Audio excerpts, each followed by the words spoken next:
శ్రీ గురుభ్యో నమః. హరిః ఓం. వసుదేవసుతం దేవం కంసచానూరమర్దనం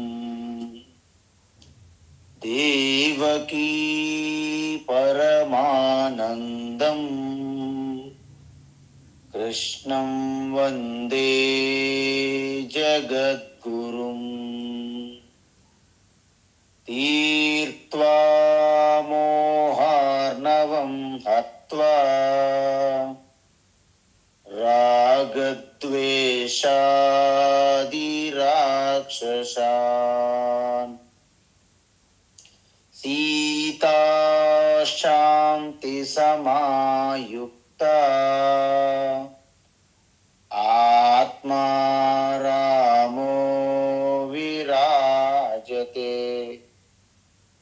ఆత్మా రామో విరాజతే.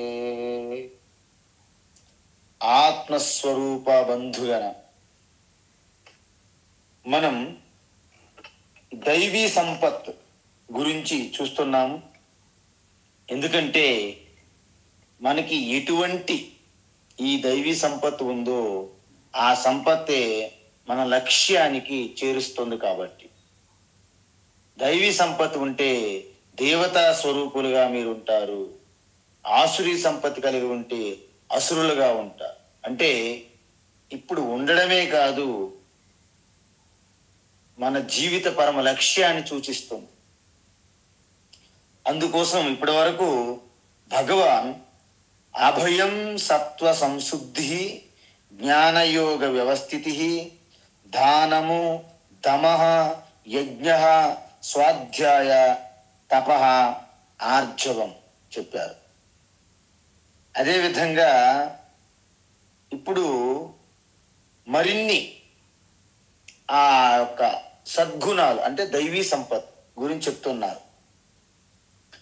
అహింసా సత్యమక్రోధః అహింసా సత్యమక్రోధః అహింసా సత్యమక్రోధః త్యాగశాంతిరపైశునం త్యాగశాంతిరపైశునం త్యాగశాంతిరపైశునం దయా భూతేష్వలోలుప్త్వం దయా భూతేష్వలోలుప్త్వం దయా భూతేష్వలోలుప్త్వం మార్దవం హ్రీరచాపలం మార్దవం హ్రీరచాపలం మార్దవం హ్రీరచాపలం అహింసా సత్యమక్రోధః త్యాగశాంతిరపైశునం అహింసా సత్యమక్రోధః త్యాగశాంతిరపైశునం అహింసా సత్యమక్రోధః త్యాగశాంతిరపైశునం దయా భూతేష్వలోలుప్త్వం మార్దవం హ్రీరచాపలం దయా భూతేష్వలోలుప్త్వం మార్దవం హ్రీరచాపలం దయా భూతేష్వలోలుప్త్వం మార్దవం హ్రీరచాపలం. ఓకే, ఇప్పుడు అహింస గురించి చెప్తున్నారు. కానీ మీరు ఒకటి మళ్ళీ గుర్తు చేసుకోవాలి, 13వ అధ్యాయం కూడా అహింస గురించి చెప్పాం, చాలా వివరంగా చెప్పాం అక్కడ కూడా. కానీ ఎందుకు అహింస అహింస మన ధర్మములో చాలా గొప్ప విషయం ఇది. అందుకే అహింస పరమో ధర్మ అన్నారు. అసలు ధర్మంలో కల్లా పరమధర్మం ఏంటంటే అహింస. ఎందుకు అహింస అంటే యథార్థం వాస్తవం ఏమిటంటే ప్రతి అణువు సమానంగా ఒకే పరమాత్మ వాసం చేస్తున్నదంటే ఎంత ఆశ్చర్యం. మరి అన్ని రూపాల్లోనూ ఒకే పరమాత్మ ఉంటే మనం ఎలా హింస చేయగలుగుతున్నాం ఎదుటి వారిని? అంటే పరమాత్మ సమానంగానే ఉన్నది. పరమాత్మలో ఎటువంటి వ్యవహారం జరగదు, వికారాలు జరగవు. పరమాత్మను అంటిపెట్టుకుని ఉన్నటువంటి ఈ మనస్సు, బుద్ధి, ఇంద్రియములతో ఉన్నటువంటి ఉపాధి శరీరం ఉంది కదా, అది అందరికీ వేరు వేరు, అది ఒక్కటి కాదు. అందువలన ఈ చిన్న పెద్ద హెచ్చు తగ్గులు ఇవన్నీ కూడా భేదములు, భిన్న అభిప్రాయాలు ఇవన్నీ కూడా ప్రకృతిలో కలుగుతున్నాయి. అందుకే మీరు వేరు మేము వేరు అని ఈ భేదభావం కలుగుతుంది, భిన్నం. నిజానికి మనం భిన్నంగానే ఉన్నాం, కానీ విడిపోయి లేము. అంత పూసలకు దారంకి ఎలాగైతే పూసలు గుచ్చుతారో అలాగే ఉంది సృష్టి అంతా ఒక పరమాత్మను గుచ్చి ఉన్నది. అందుకే పంచభూతములు సమానంగా అందరిని కూడా పట్టి వస్తున్నాయి. సూర్య చంద్రులు ఎంత యావత్ సృష్టి అంతా కూడా అలాగ ఒక ఉపాధి లాంటిది. అంటే ఈశ్వరు యొక్క ఉపాధి, ఈశ్వరు యొక్క శరీరం. అందుకే విశ్వరూప శరీరం అంటారు. ఈ విధంగా అహింస అంటే ఇక్కడ 3 స్థాయిలో చెప్పాం మనం. ఎందుకు? శరీరం పరంగా కానీ, మాటలతో కానీ, మనస్సుతో కానీ కూడా హింస చేయకూడదు. ఇది ముఖ్యం ఇక్కడ అహింస అంటే. కానీ ఈ అహింసను మాత్రం మనం పూర్తిగా అర్థం చేసుకోకపోతే సమాజానికి మనకు మనమే చాలా ద్రోహం చేసుకున్నట్టు అవుతుంది. ఒకప్పుడు ఈ భారతదేశంలో విదేశాల నుండి వచ్చి అరాచక శక్తులు మనపై దాడి చేసేటప్పుడు మనవారు చాలా మంది సమయస్ఫూర్తి, కామన్ సెన్స్ లేకుండా అహింస అని చేతులు కట్టుకుని కూర్చున్నారు. అందుకే ధర్మశాస్త్రాల్లో ఏమంటారంటే అహింస పరమో ధర్మ, అందులో మనకు డౌట్ లేదు పూర్తిగా. కానీ అవసరమైనప్పుడు ఎమర్జెన్సీ సిచ్యువేషన్, ఎమర్జెన్సీ వాట్, ధర్మహింస తథైవచ, ధర్మ స్థాపన కోసం ఉన్నటువంటి కంటకాలను తీయడం కూడా అవసరం అని చెప్పారు. అందుకే కురుక్షేత్రంలో మహాభారత యుద్ధం, సంగ్రామం జరిగింది, లేకపోతే జరగకూడదు యాక్చువల్గా. అందువలన ప్రకృతి సూత్రం ఏమిటి? అసలు ప్రకృతి మనకు ధర్మసూత్రం ఏం చెప్తుంది అంటే ప్రపంచానికి మనం ఏది ఇస్తే, ఇప్పుడు చూడండి, ఇది మీరు పెద్ద అక్షరాలతో ఒక పేపర్ మీద రాసి మీ గోడ దగ్గర ఎక్కడైతే మీ దృష్టి ఎక్కువ సార్లు పడుతుందో అక్కడ పెట్టుకోవాలి. ఏంటి? ప్రపంచానికి మనం ఏది ఇస్తే అదే మనకు తిరిగి వస్తుంది. మనము బంతి, ఒక రబ్బర్ బాలు తీసుకొని బలంగా మనం కొట్టామనుకున్న గోడకి, అంతే వేగంతో, ఇంకా డబుల్ వేగంతో మనకు వచ్చి తగులుతుంది. అందువలన ఇటువంటి చర్యకి ప్రతిచర్య ఉంటుంది.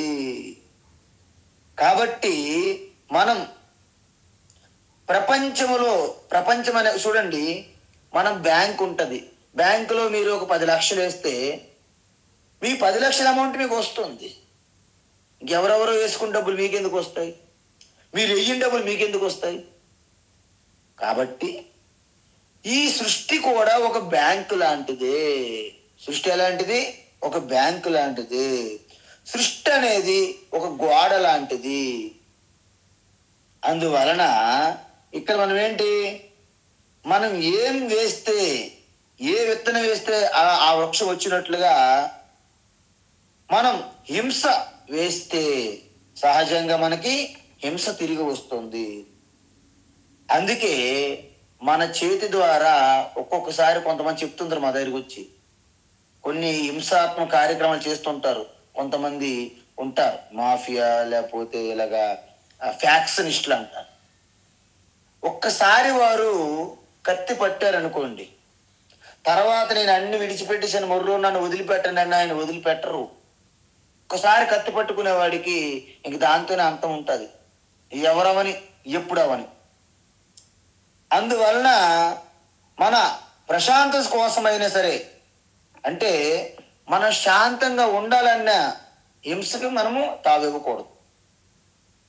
అలాగని అసలు పూర్తిగా ఎటువంటి హింస చేయకుండా ఏ జీవి బ్రతకలేదు, అది కూడా నిజం. మనము కొన్ని మీరు అర్థం చేసుకోవాలి. కొన్ని యజ్ఞ యాగాలు ఉంటాయి, చిన్నపాటి హింస అక్కడ అలౌ చేశారు, ఓకే, అనుమతి ఇచ్చారు. అందువలనే భగవద్గీతలను కూడా చెప్పారు. ఏంటి భగవద్గీతలో ఏం చెప్పారంటే, భగవద్గీతలో యుద్ధస్వ భారత, యుద్ధం చేయి అన్నారు. ఆఖరిలో అంటారు, అది చూస్తే నిజంగా మనకే అనిపిస్తుంది, హత్వా సైమాల్ లోకాన్ నబధ్యతే అంటారు. అంటే అర్థం ఏంటి, నీవు ఈ జ్ఞాననిష్టలో ఉంటూ సర్వము పరమాత్మకు అర్పణ చేసి, నువ్వు దేనికి అంటకుండా, అహంకారం చూపెట్టకుండా, బుద్ధి మనసు అహంకారానికి అతీతంగా వచ్చి నీ కర్తవ్యం నిర్వర్తించేటప్పుడు, ఒకవేళ సృష్టి అంతానికి మొత్తం నీ చేతులు జరుగుతున్నా నీవు దానికి కారణం కాదు అన్నారు. 18వ అధ్యాయంలో చెప్తారు, యస్య నాహంకృతో భావ బుద్ధిరి యస్య న లిప్యతే హత్వాపి సైమా లోకాన్ నా హంతి ననిబధ్యతే. చూసారా? అందుకే భగవాన్ శ్రీకృష్ణ ఈ ధర్మ సంస్థాపనకై వెళ్తూ ఆయన ఎప్పుడు వ్యక్తిగతంగా ఎవరి మీద ఎటువంటి ఏం ప్రతీకారాలు లేవు ఆయనకి. ఈ సృష్టి యొక్క చక్రము యొక్క నియమావళికి భంగం కలగకుండా తను అలా చేసుకుంటూ పోయారు. కాబట్టి హత్వ అంటే ఈవెన్ నాశనం చేస్తున్నప్పటికీ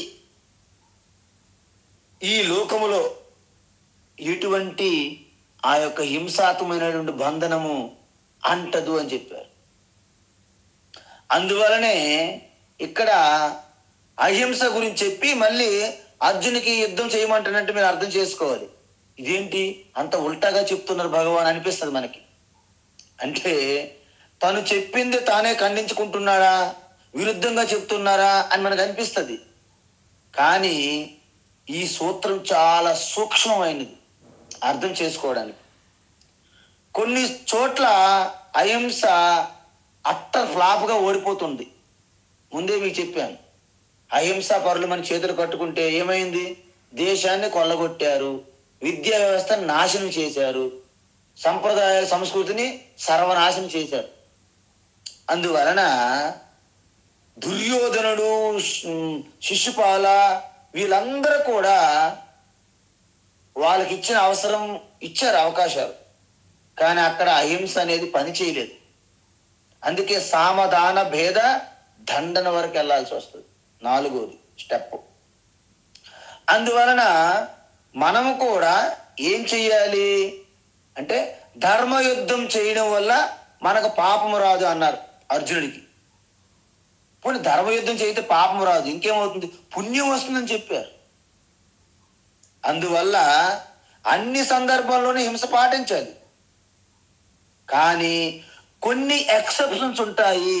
మేజర్గా అహింసే మనం పాటిస్తాం, కానీ కొన్ని ప్రతికూల అంశాలలో హింస పనిచేయదు అక్కడ.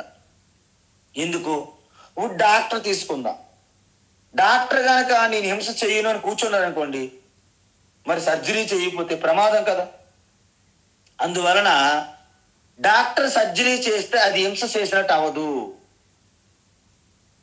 అదే మామూలు సమయంలో ఏమైనా మీరు కట్ చేశారనుకోండి, అది హింస. కానీ డాక్టర్ చేస్తే హింస కింద రాదు అది. ఆ విధంగా మనం ఏంటంటే ఆ సమయ సందర్భం అనుకూలంగా మనం మలుచుకోవాలి, మనం నడుచుకోవాలి. అందుకే ధర్మహింస తథా ఏవచ, అహింస పరమో ధర్మ, అందులో ఎటువంటి డౌట్ లేదు. కానీ ధర్మ సంకటములో ధర్మానికి తీవ్రమైన గ్లాని హాని కలిగేటప్పుడు అవసరమైతే హింస చేయవచ్చు అని శాస్త్రం అనుమతి ఇచ్చింది. భగవాన్ శ్రీకృష్ణ అదే చెప్తున్నారు మనకి. తరువాత సత్యం చూడండి, సత్యం అనేసరికి ప్రతి ఒక్కరికి ఇబ్బంది. ఎందుకంటే నిజం చెప్పాల అంటే సత్యం అంటే ఇక్కడ సత్యం అంటే ఒకటి అర్థం చేసుకోవాలి, అసత్యం పలకకూడదు, అది అర్థం, ముఖ్య అర్థం. సత్యం పలకడం వలన ఎవరికైనా ప్రమాదము హాని జరిగింది అనుకోండి, అలాంటి సత్యం కూడా మనము చెప్పక్కర్లేదు. కానీ అసత్యం మాత్రం పలకకూడదు. అప్పుడేం చేయాలి?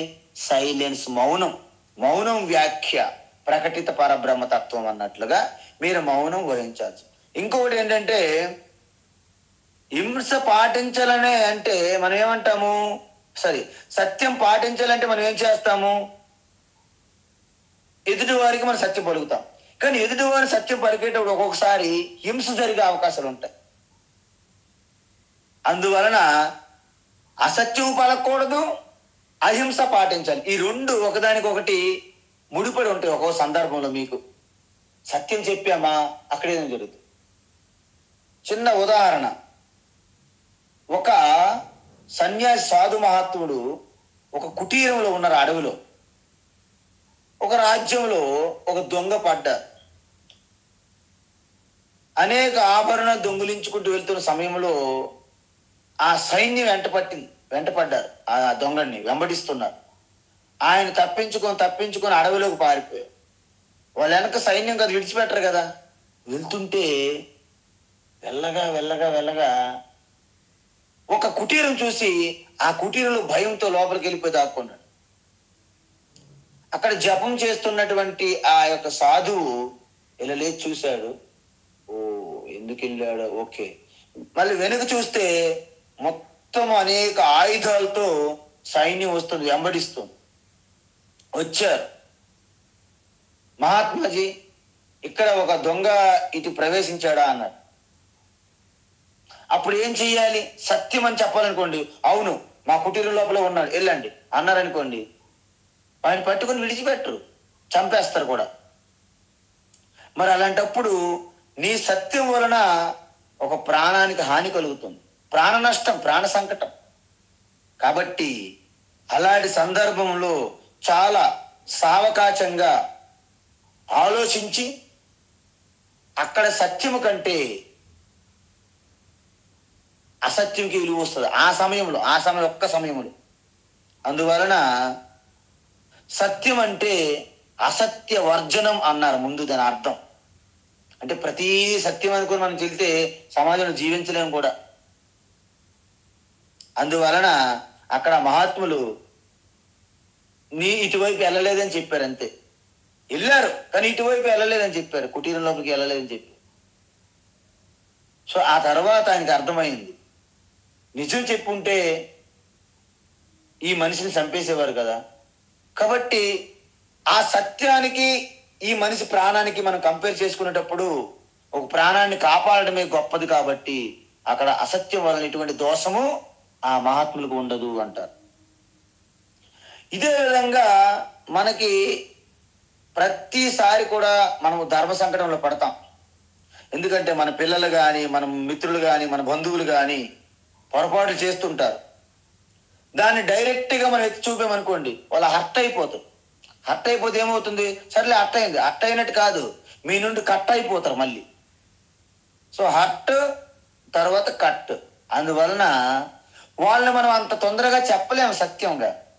వాళ్ళు ఏం చేయాలి? మనము ఒక్కొక్కసారి వాళ్ళు ఎంత గొప్ప వాళ్ళు సాధించిన గొప్ప విజయాలు, వాళ్ళ ప్రవర్తన అంత మనం ఒక్కసారి మెల్లగా చెప్తున్నారు అనుకోండి, వాళ్ళు మంచిగా మీ దారిలోకి వస్తారు. ఆనందంగా ఎవరికి పొగిడినా ఈ భూమి మీద ఎవ్వరు వద్దు అనరు, ఆనందంగానే ఉంటారు. ఎప్పుడైతే వారి గొప్ప విషయాన్ని మీరు గుర్తు చేస్తారో మీకు వారు అవకాశం ఇస్తారు సరిదిద్దడానికి. మెల్లగా అన్ని బాగున్నాయి కదా, అవును, కానీ మీలాంటి వాళ్ళు అది చేయడం తప్పు కదా, ఓ అవునా, అది జరిగిందా, సరిదిద్దుకోవడానికి వాళ్ళు ప్రయత్నిస్తారు, అవకాశం ఇస్తారు. అలా కాకుండా డైరెక్ట్ అటాక్గా నువ్వు అది చేయడించాలి, పొరపాటు, అది అపరాధం, నేను ఒక్కనే చేస్తున్నానా, అందరూ చేస్తున్నారు, నువ్వు చేసావు అని మిమ్మల్ని వెతుకుతారు మళ్ళీ అంటున్నాయి. సో ఒక తల్లి పిల్లలకైనా, ఒక మిత్రులకైనా, ఒక భార్య భర్త అయినా, భర్త భార్య అయినా, మీరు నిజంగా వారిలో మార్పు తీసుకురావాలని, వారు అపరాధము నుండి, అధర్మము నుండి, అన్యాయం నుండి వారిని మీరు రక్షించాలనుకుంటే, అసత్య ప్రవర్తన నుంచి మిమ్మల్ని మీరు రక్షించాలనుకుంటే, వారి గొప్పతనాన్ని ముందు మీరు పొగడండి. తరువాతనే వారిని మీరు సెపరేట్ చేస్తారు. దీనికి ఒక న్యాయం ఉంది. ఎప్పుడైతే మనము అగ్నిలో వేడి చేసిన ఐరన్ బాగా వేడెత్తుందో అప్పుడే దాన్ని బెండి చేయాలంట. ఎందుకులే తర్వాత చూసుకున్నది వల్ల కాదు. ఈ విధంగా ఈ సత్యం అనేది మనం ఎలా పాటించాలంటే, ఎదుటివారి యొక్క గొప్పతనాన్ని గుర్తించి తర్వాత వాళ్ళ నుండి ఉన్నటువంటి అసత్య ప్రవర్తనను మనము తీసివేయగలగాలి. కాబట్టి సత్యం అనేది చాలా అవసరము. ఆ సత్యం కూడా చాలా సమయస్ఫూర్తిగా ఉండాలి.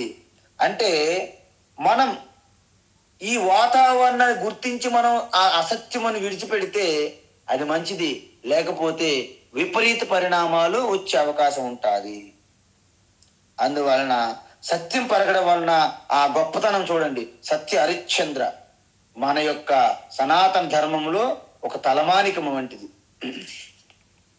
అదేవిధంగా ధర్మరాజు కేవలము తన సత్యం కోసమే కదా అరణ్యవాసం చేశారు. ఆయన ఒక్క చిన్న అసత్యం పలికితే అసలు అరణ్యవాసమే లేదు పాండవులకి. కాబట్టి ఎన్నైనా సరే చేస్తారు, ఎన్నైనా అనుభవిస్తారు, ఎన్ని కష్టాలు నష్టాలు ఓకే, కానీ సత్యాన్ని విడిచిపెట్టినటువంటి మహాత్ములు మన యొక్క చరిత్రలో ఉన్నారు. అందువలన మన అందరం కూడా సత్యాన్ని అలవరుచుకోవాలి. తరువాత ఏమంటున్నారు? అక్రోధ. ఈ క్రోధ అంటే కోపం. కోపం అంటే ప్రతి ఒక్కరికి కోపం వస్తుంది, కానీ దాన్ని ఇంకా అదుపు చేయలేని కోపాన్ని క్రోధం అంటారు. అక్రోధ అంటే కోపాన్ని మనము అదుపులో పెట్టుకోవడం. జనరల్గా మనకి ఏమవుతుందంటే, కోపం అంటే మన మాటల్లోనూ మన చేష్టల్లోనూ కోపం మనకు కనిపిస్తుంటది. కానీ కోపం అనేది మన మాటలకి మన చేతులకు సంబంధించింది కాదు, మనస్సుకు సంబంధించింది. అందువలన మనకు వచ్చినటువంటి భావోద్రేకాలలో అత్యంత పవర్ఫుల్ పదునైంది ఏంటంటే కోపం. అది ఎవరి మీదో మనము చిందులేస్తాం, ఎవరి మీదో చింతాక్రాంతులు అవుతాం, అది ఓకే, కానీ మన మనసును పూర్తిగా సర్వనాశం చేసేస్తుంది. మొత్తం తునకలుగా కట్ చేసి పడేస్తుంది ఆ క్రోధం మన మనస్సుని. అందువల్ల కోపాన్ని అదుపులో పెట్టుకోగలిగే సామర్థ్యాన్ని మనము నిరంతరం వృద్ధి చేసుకోవాలి. ఎందుకంటే ఈ కోపాన్ని నేను ఎలా అదుపులో పెట్టుకోవాలి అని మనకి ఒక సందేహం కలుగుతుంది. కోపం అనేది మానసికమైనటువంటి ఒక రోగం, అది మానసిక బాధ. ఎందుకంటే మనం కోపం అంటే అరవడమే అనుకుంటాం, కానీ మనస్సులో కలుగుతున్నటువంటి ఒక అగ్ని పర్వతం పగిలిపోతుంది లోపల.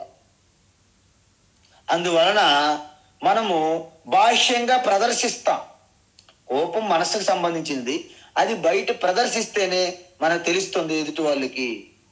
అందువలన దాని మాటలతో చేతులతో ప్రవర్తిస్తేనే ఎదుటి వారికి అర్థమవుతుంది తప్ప మన మనసులు తొంగి చూడలేదు. కానీ మనం ఏం చేయాలి అంటే, డాక్టర్ ఎలాగైతే ఇప్పుడు మన శరీరంలో ఏ ఒక అంగానికి కూడా అనారోగ్యం వస్తే మనం బాధపడకూడదు, మనకు ముందు సిగ్నల్ ఇస్తున్నది. అంటే నువ్వు అలర్ట్గా ఉండు, అలర్ట్గా ఉండు అని సిగ్నల్ చేస్తుంది. అందుకే మనకి ఎటువంటి శారీరక బాధ అయినా చాలా మంది నాకే ఎందుకు వచ్చిందని బాధపడతారు, కానీ మనం ఆనందించాలి. ఓహో, ఈశ్వరుడు నాకు ముందే సిగ్నల్స్ ఇస్తున్నారు. అందుకని భగవంతుడు మిమ్మల్ని బాధ పెట్టాలని ఏమి అనుకోరు కదండి, కానీ అది మీకు ముందుగా ఎలర్ట్ సిగ్నల్స్ అందిస్తున్నారు. అంటే నువ్వు జాగ్రత్త పడు, లేకపోతే నీ పరిస్థితి మరింత గందరగోళం అవుతుంది. ఎక్కడైనా నొప్పి వచ్చింది అనుకోండి, మనం అనుకుంటాము, ఓహో నేను ఇప్పుడు ఇంక ఇది భరించలేని నొప్పి ఉంది కాబట్టి హాస్పిటల్కి వెళ్ళాలి అని తెలియజేస్తుందా లేదా? అదేవిధంగా మనకి ఈ కోపం విషయంలో అంతే. మనం ఎప్పుడైతే ఈ లోపల అగ్ని పర్వతంలాగా ఉన్నటువంటి కోపము మనం ప్రదర్శిస్తుంటాం. కానీ కోపం వల్ల ఏమవుతుంది? ధ్యాయతో విషయాన్ పుంసః సంగస్తేషూపజాయతే సంగా సంజాయతే కామః కామాత్ క్రోధో విజాయతే క్రోధాత్ భవతి సమ్మోహః. చూసారా? కానీ ఎప్పుడైతే ఈ కోపం మనలో కలుగుతుందో, క్రోధము, సమ్మోహ, మీ బుద్ధి మొత్తము ఈ పొగ ఎలాగైతే అగ్ని కప్పివేస్తుందో అలా కప్పివేస్తుంది. ఒక్కసారి మీ బుద్ధిని కప్పివేసింది అనుకోండి ఈ మోహము, ఈ పొగలాగా, ఇక మీకు వివేకం మరి తెలియదు, మంచి చెడులు తెలియదు, పెద్దవాళ్ళు చిన్నవారు తెలియదు. అమ్మ అయితే ఏంటి, ఇరుచుకు పడతారు, తిడతారు.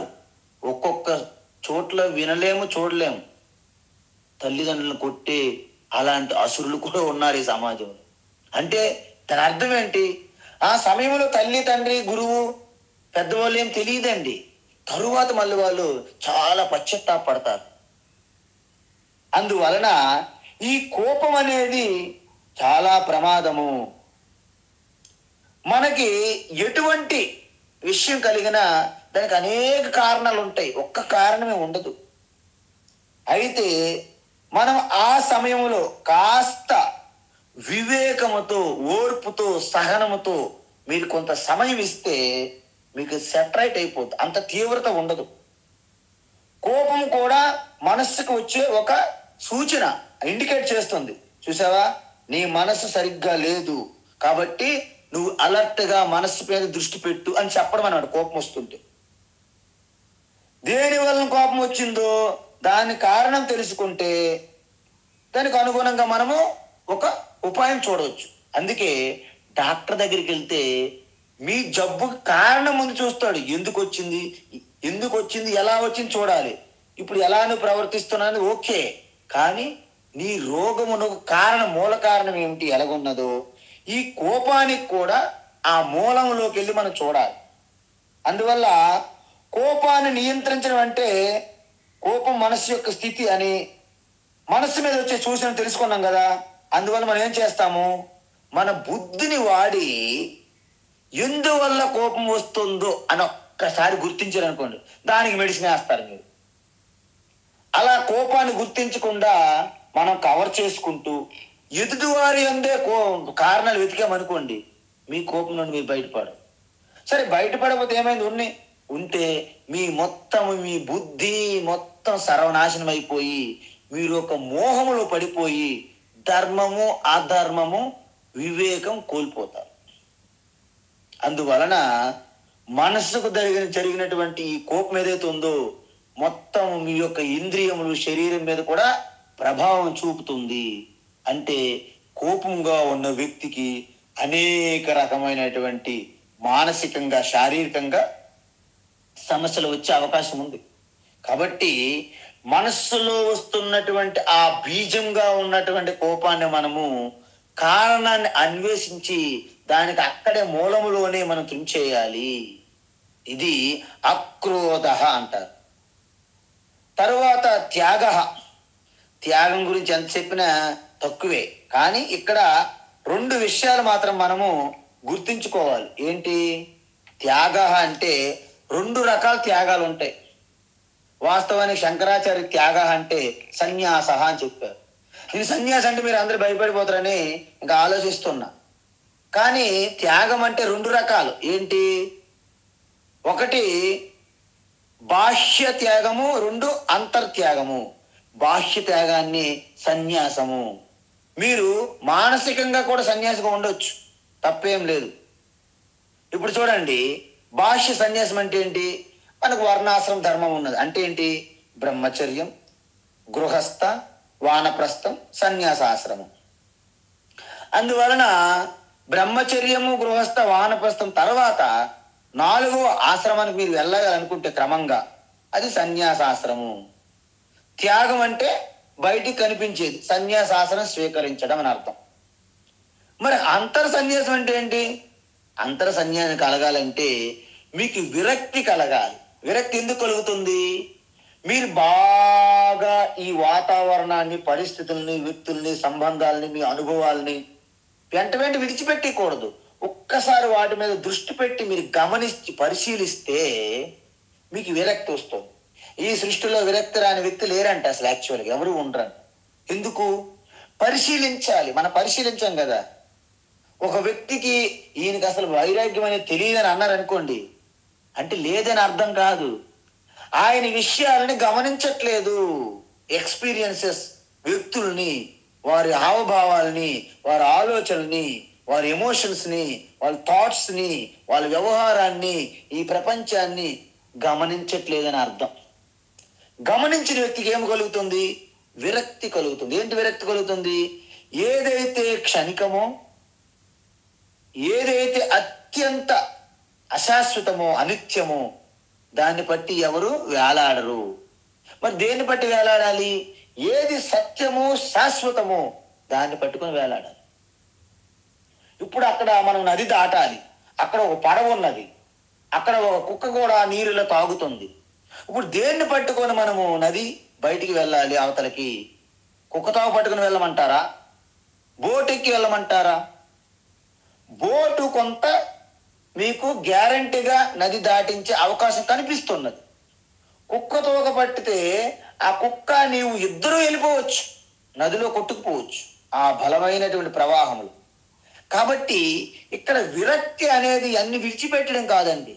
ఏదైతే నీకు అవసరం లేదో, ఏదైతే శాశ్వతం సత్యం కాదో దాన్ని విడిచిపెట్టాలన్నారు తప్ప విరక్తి అన్ని విడిచిపెట్టి ఏంటి విడిచిపెట్టి? అసలు విడిచిపెట్టడానికి ఏమి ఉండదు. అసలు ఏమి నీకు ఉంటే కదా విడిచిపెట్టడానికి. వాస్తవానికి సృష్టిలో మనదంటూ ఏమీ లేదు. ఆఖరికి శరీరం కూడా మనది కాదు. ఈశ్వరు ఇచ్చినటువంటి బహుమానం, గిఫ్ట్. ఎవరైనా మనకు దానం ఇచ్చారు, ఎవరైనా మనకు కొంతకాలం వాడుకోవడానికి ఇచ్చారంటే ఎనీ టైం వాళ్ళు తీసుకోవచ్చు. నిజానికి ఇది అద్దెకి ఇచ్చినటువంటి ఇల్లు అంటారు ఈ శరీరాన్ని. ఎవరిచ్చారు రెంట్కి? ఈశ్వరు మనకి రెంట్కి ఇచ్చారు ఈ శరీరాన్ని. అద్దె తీసుకున్న వారు ఇదే మా సొంత ఇల్లు అని ఎవరైనా క్లెయిమ్ చేసుకుంటారా? తప్పు, అది అధర్మం. కాబట్టి ఈ సృష్టిలో నిజంగా నాదంటూ ఏమీ లేదు, అది భ్రమ.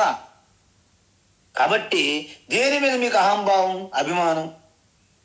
కాబట్టి వైరాగ్యం అంటే మీ వస్తువుల మీద, మన చుట్టూ ఉన్నటువంటి మన కుటుంబము, మన వ్యక్తుల పైన ఒక సరైన అవగాహన కలిగి ఉండాలి మనం. అంటే ఒక జ్ఞాన నేత్రముతో, ఒక మంచి వివేకముతో వారి యందు మనకు ఉన్నటువంటి అవగాహన, ఆ దృష్టికోణం, ఒక దృక్పథం తెలియాలి మనకు. మంచిగా ఉండాలి ఆ దృక్పథం. ఏంటి ఆ దృక్పథం అంటే, నాది నాది అనుకుంటున్నది ఏది నాది కాదని తెలుసుకోవాలి. ఫస్ట్ ఆఫ్ ఆల్ మీరందరూ, నాకంటూ సొంతంగా ఏమీ లేదు. ఎందుకు? అన్ని యావత్ సృష్టి అంతా భగవంతునికి చెందితే ఇల్లు ఎలాగండి మీకు చెందుతుంది? ఆ ఇల్లు కూడా ఆయనదేగా, భగవంతునిదేగా. సో భగవంతుని మాత్రమే చెందుతాయి. కాబట్టి ఆయన ఎంతో అనంత దీనదయాలు, కృపాసాగరుడు, దయానిధి, దీనబంధు. అనాథకే నాథ దీన బంధు తుముగో ఆనంద రూప. ఆ భగవంతుడు అనంత దయామరుడు, కృపాసాగరుడు, దీనబంధు, దయానిధి. కాబట్టి మిమ్మల్ని కనికరించి కృపతో, ఆశీర్వాదంతో మీకు అన్ని కంఫర్ట్స్ వచ్చేటట్లు ఆ కృప వలన వచ్చాయి, ఈశ్వర కృప వలన. వాటిని తాత్కాలికంగా ఉపయోగించుకోవడానికే మీకు ఆ కానుకలన్నీ ఇచ్చారు ఈశ్వర.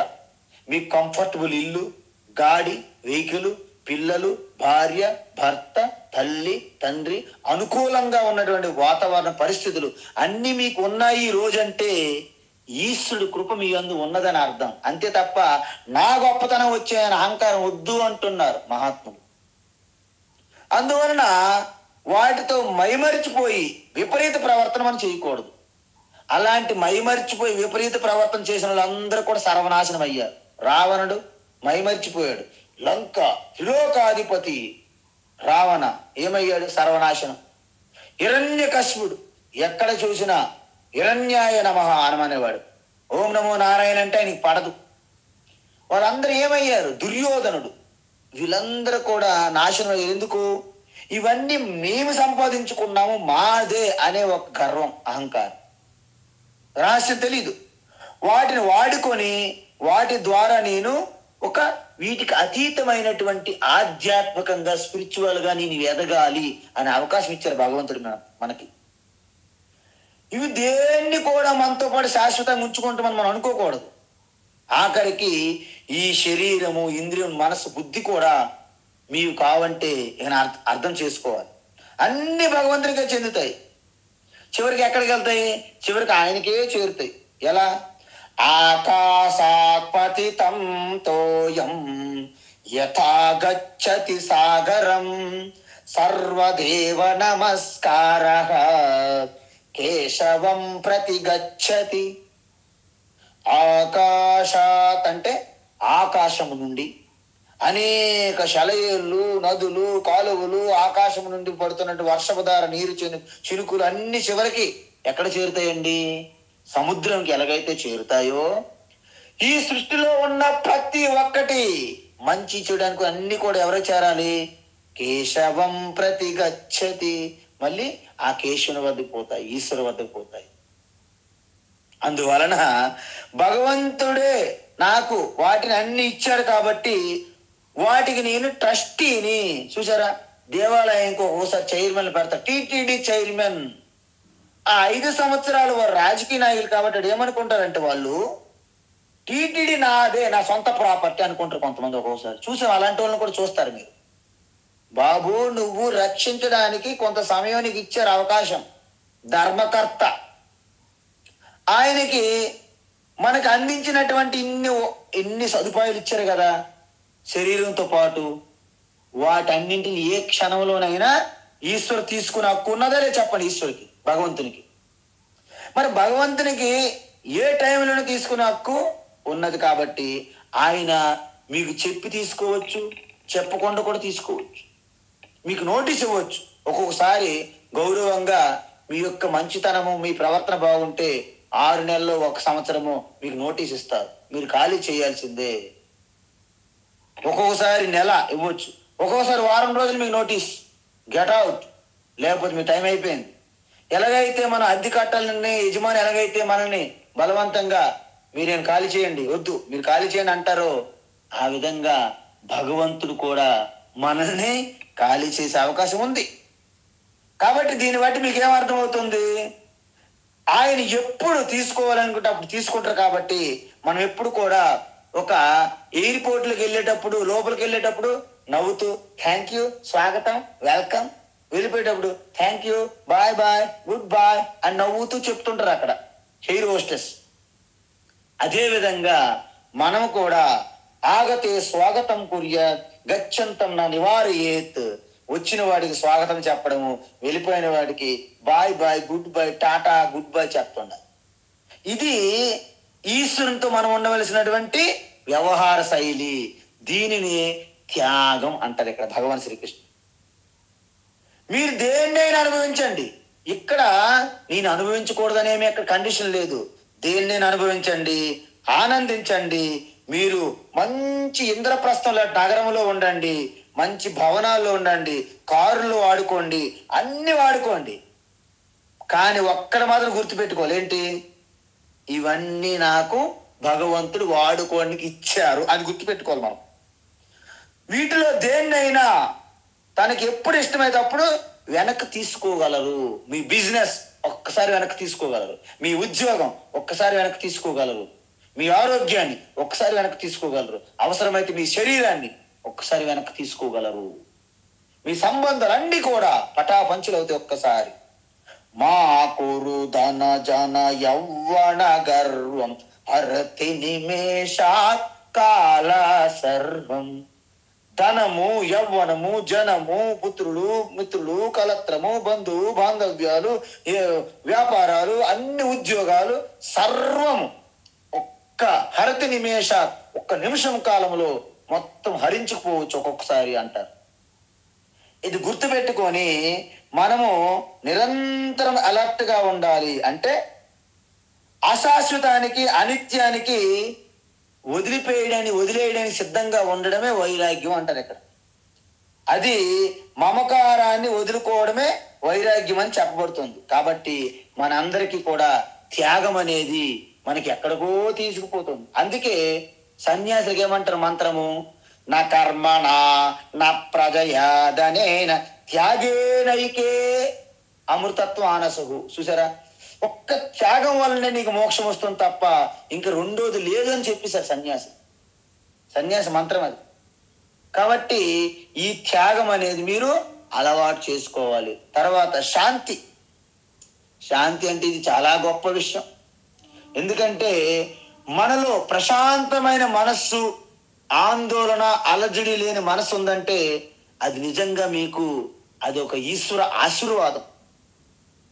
ఎందుకంటే మనకి అనాయాస అన్నారు. అంటే బృహదారణ్యక ఉపనిషత్తులో మనము ప్రశాంతతని రోజంతా పాటించాలి, విడిచిపెట్టకూడదు. అందుకే మీలో శాంతి ఎప్పుడైతే కొరవడిందో అలాంటి వారికి సుఖం అనేది ఎట్టి పరిస్థితులు రాదు అని త్యాగరాజు కూడా చెప్పారు ఆయన పాటల్లో.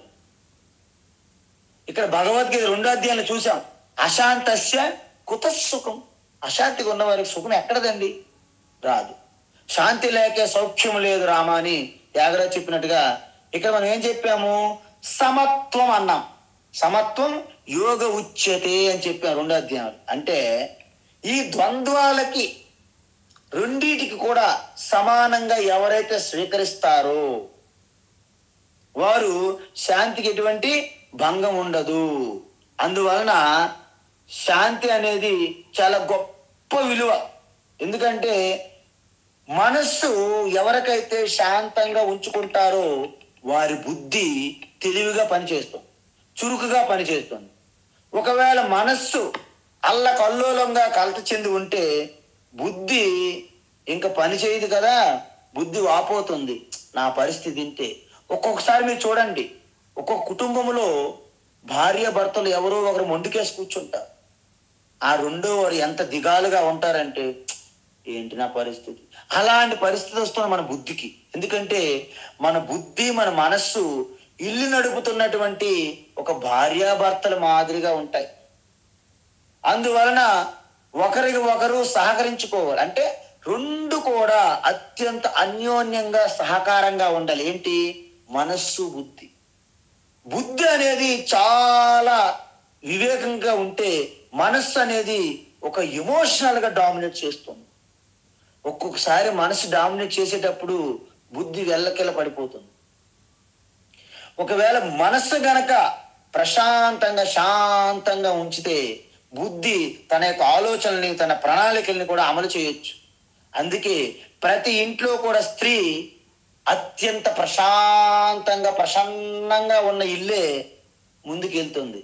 లేకపోతే ఆ ఇంట్లో ఎంత ధనధాన్యాలు, ఎంత వ్యాపారాలు, కుబేరులో ఉన్నటువంటి ద్రవ్య నిధి, ధన నిధి ఉన్నా ఆ ఇంటిలో శాంతి ఉండదు.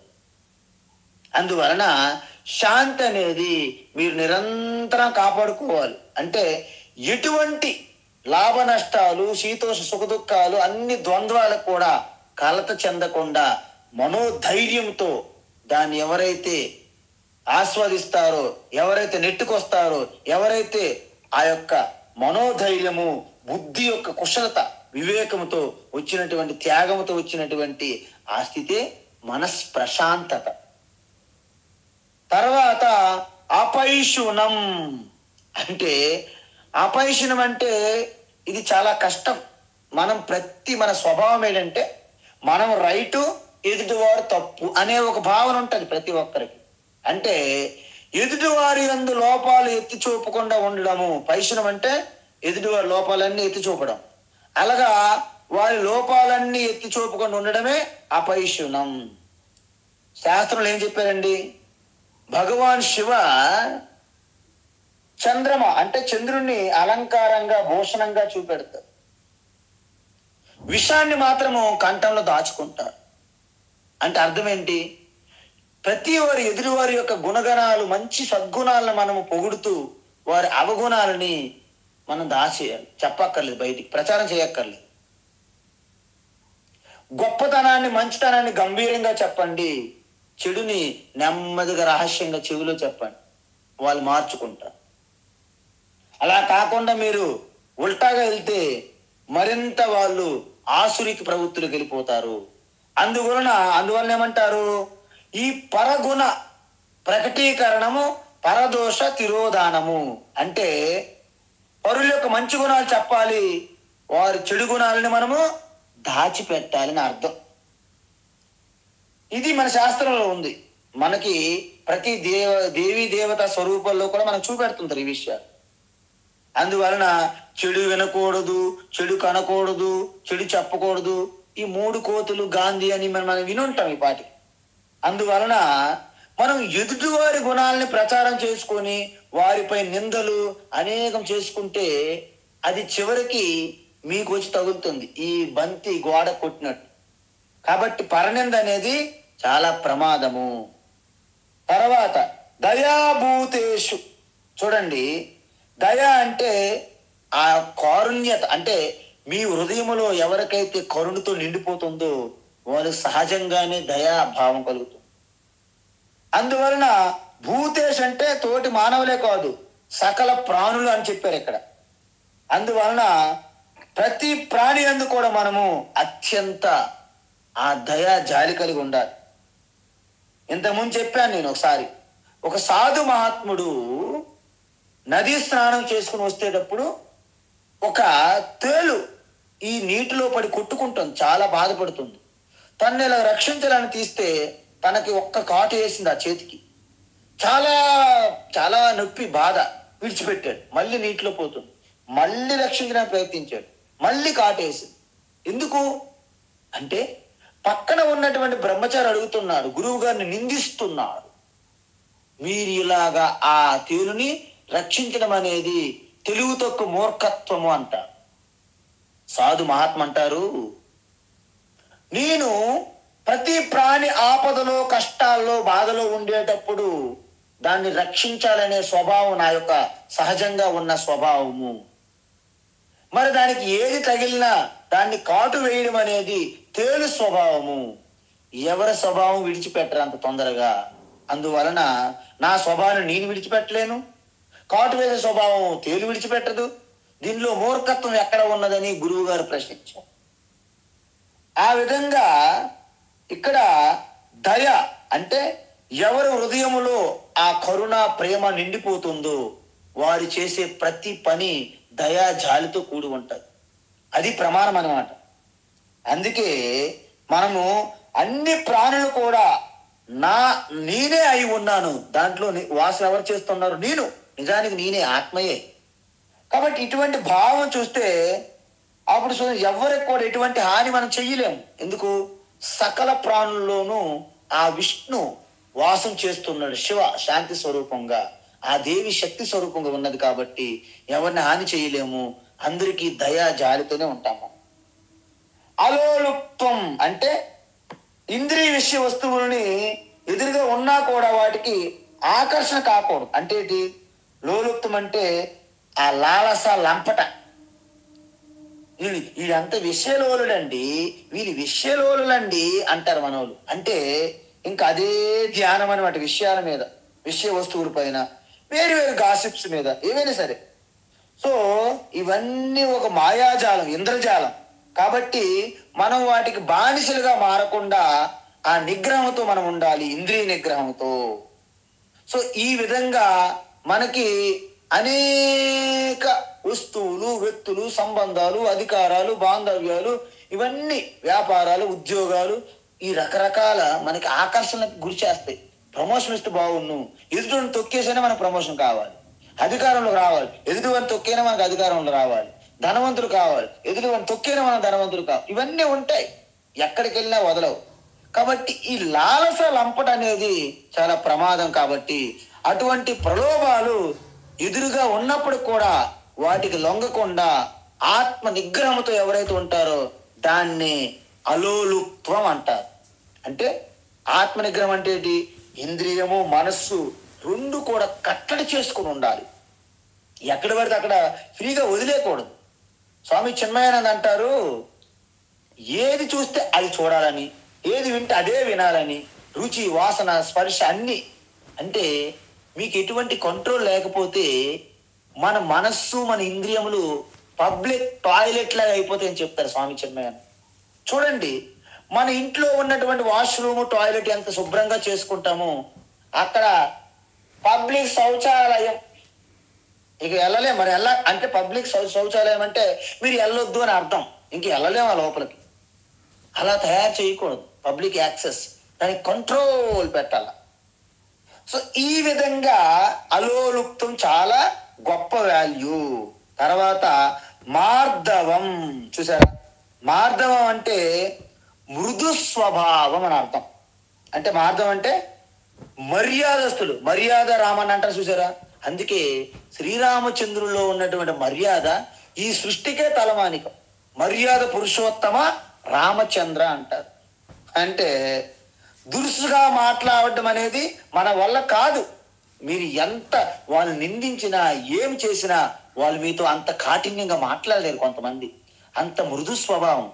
ఆ అమ్మగారిని చూస్తేనే మనకి నిజంగా మనలో ఎంత కఠినంగా ఉన్నా ఆ అమ్మగారితో మాట్లాడుతున్నా ఆవిడ ప్రెజెన్స్ లో మన కాఠిన్యము తగ్గుతుంది, కఠినత్వం.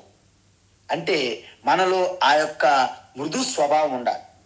కానీ మృదు స్వభావం ఉన్నదని అన్నిటికీ భరించాలని కాదు, మన వివేకం వహించాలి ఇక్కడ కూడా.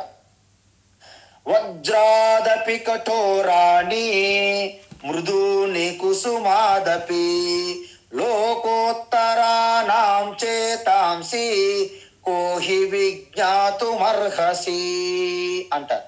అంటే మరి జ్ఞానులకి యోగులకు కూడా మనసు ఉంటుంది కదండి, ప్రశాంతంగా ఉంటుంది, అందులో ఎటువంటి భిన్నం లేదు.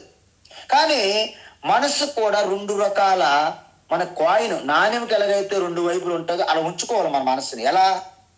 ఒక కోణంలో చూస్తే మనస్సు చాలా వజ్రం కంటే కఠినంగా ఉండాలంట మనస్సు.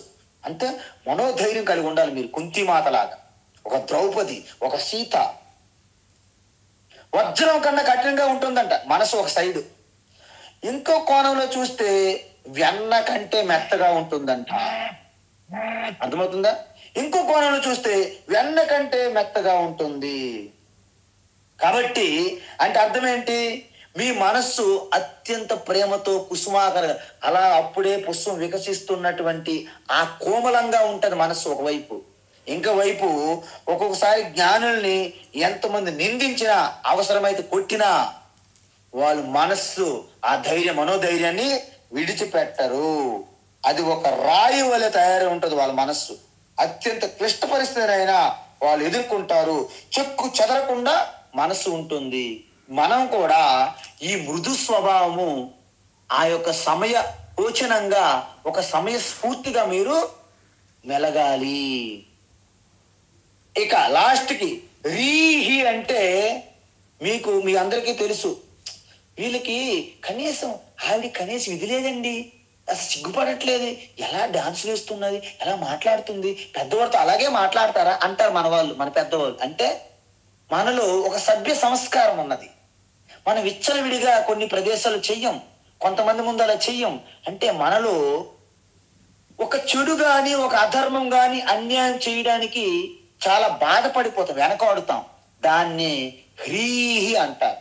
అంటే సిగ్గుపడడం, చెడు చేయడానికి చాలా సిగ్గు. ఏమండి ఇంత గొప్ప కులములోంచి పుట్టారు, ఇలాంటి చేయడానికి సిగ్గు లేదు అంటారు మనకి. అంటే నీకు రీ లేదు అని అర్థం. రీ అంటే అమ్మవారి శక్తి. రీ అంటే లజ్జ. అంటే ఏంటి? లలితా శాసనంలో ఏమంటారు? లాస్య ప్రియా లయకరీ లజ్జారంబాది వందిత మిథ్యా జగదధిష్ఠాన ముక్తిదా ముక్తి రూపిణి. లాస్య ప్రియా లయకరీ లజ్జారంబాది వందిత. ఆ లజ్జ అనేది ప్రతి మనిషికి ఉండాలి. అని మొహమాట పడతారంట చూసారా? తినండి అంటే ఏంటి, ఫస్ట్ మొదటిసారి ఇంటికి వచ్చారు తినండి అంటే కుంభకాలంలో ఒకటే బ్యాటింగ్ చేయలేం కదా, కొంచెం మొహమాట పడుతుంటారు. ఎందుకంటే అలవాటు పడాలి ఫస్ట్. అదేవిధంగా మాట్లాడేటప్పుడు కూడా మితంగా మాట్లాడతారు, మృదువుగా మాట్లాడతారు, హితంగా మాట్లాడాలి, ప్రియంగా మాట్లాడాలి, సత్యంగా మాట్లాడాలి. ఇదంతా కూడా మనలో ఉన్నటువంటి హ్రీ తెలియజేస్తుంది. అందువలన మనము సిగ్గుపడడం కూడా ఒక ఆరోగ్యకరంగా సిగ్గుపడాలి. మరి సిగ్గేస్తుందని ఇంక దేనికి ముందుకు రాపరు, అది ప్రమాదమే. అందువలన మన మనస్తత్వం ఏంటంటే చెడు పనులు చేయడానికి మనము ఎప్పుడు ముందుకు రాకూడదు. ఈ విధంగా ఇది ఆరోగ్యకరంగా, అందువలన ఈ అనే లక్ష్యాన్ని పెంపొందించుకోవాలని భగవాన్ చెప్తున్నారు. ఇక లాస్ట్ బట్ నాట్ లీస్ట్ అచాపలం. అచాపలం అంటే ఏంటి? చపలం అంటే శరీరం పరంగా మనకి ఒక్క కుదుటుగా ఉండరు చాలా మంది. చలనత్వం అనేది మనస్సు యొక్క లక్షణం, కానీ మనం ఎక్కడ చూస్తాము? శరీరంలో చూస్తుంటాం. మనస్సు అస్సలు నిశ్చలంగా లేకపోతే శరీరం కూడా నిశ్చలంగా ఉండదు. అందుకే మనం ఏమన్నాము? నిటారుగా కూర్చోండి, నిటారుగా కూర్చోండి అంటాం మనం ధ్యానంలో. అంటే మనస్సు శరీరం రెండు అవినాభావ సంబంధం. మనస్సు అంటే ఏంటి? శరీరం యొక్క సూక్ష్మ అవస్థని మనస్సు అంటారు. మరి శరీరం అంటే ఏంటి? మనస్సు యొక్క స్థూల అవస్థని శరీరం అంటారు. కాబట్టి రెండు కూడా కలిసే పని చేస్తాయి.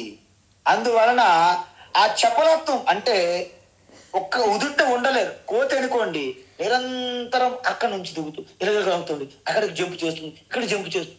అలాంటి చపలత్వం మనలో ఉండకూడదు. అంటే ఒక కుదుడుగా కదలకుండా నిశ్చింతగా ఒక స్థిరంగా ఉండాలి. అందుకే స్థిర సుఖ ఆసనం అన్నారు మనకి పతంజలి మహర్షి. కాబట్టి ఇటువంటి అనవసరమైన చేష్టలు చేయకుండా ఒక కుతుడుగా స్థిరంగా నిశ్చలంగా ఉండడాన్ని అచాపలం అంటారు. సో ఇప్పటి వరకు మనము అద్భుతమైనటువంటి ఈ గొప్ప విలువలు చూసాము. రేపు ఈ దైవీ సంపత్తిని ముగిస్తూ ఆసురీ సంపత్తిలోకి మనము ప్రవేశిద్దాం. హరి ఓం తత్సత్. సర్వం శ్రీకృష్ణార్పణమస్తు.